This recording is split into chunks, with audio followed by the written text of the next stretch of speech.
Hi hello, আমি সুশোভন মিত্র। কালকে কালিয়াচক মালদায় যে ঘটনাটা ঘটলো, আমি একজন আইনজীবী হিসাবে বলছি যে আইনজীবী এই বিষয়ে উস্কেছে সাধারণ মানুষকে, সেই আইনজীবী ধান্দাবাজ, চিটিংবাজ মোফাক্কারুল। কি আছে মোফাক্কারুল, আমি নামও বলতে পারি না।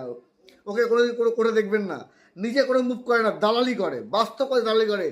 আর সাধারণ মানুষকে উস্কে দিয়ে আজকে সাধারণ মানুষকে জেলের ভাত খাওয়ানোর পরিকল্পনা করে দিল। কালকে নিজেকে এমন প্রকাশ করলো, নিজেকে বিশাল বড় নেতা।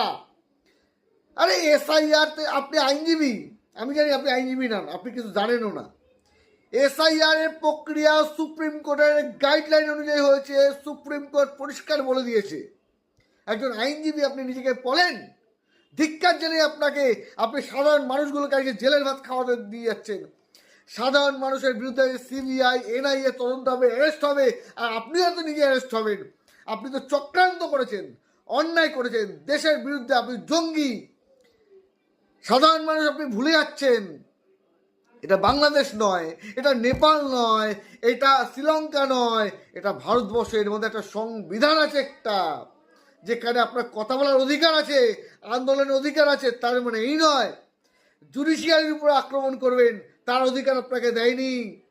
আপনাকে ধৈর্য রাখতে হবে। কালকে ভিডিওতে বলেছিলাম এসআই একটা প্রক্রিয়া, আপনারা সেটাকে অন্যায় করলেন, আইন নিজের হাতে তুলে নিলেন। মালদা কালিয়াচকে মোথাবাড়ি অঞ্চলে 7 জন জুডিশিয়ারি অফিসারকে হ্যাকেল করলেন। এর পরিণাম ভয়ানক হবে, এর দায় আপনাদের। এবং এই মোফাক্কেল ইসলাম নাকি একজন আছে আইনজীবী, নিজেকে আইনজীবী বলে, দালাল, চোর, চিটিংবাজ। এর দায় ওকেই নিতে হবে, ওকেই নিতে হবে এর দায়। এই সাধারণ মানুষ যদি আজকে অ্যারেস্ট হয়, জেলের ভাত খায়, এর জন্য তাকেই দায় নিতে হবে।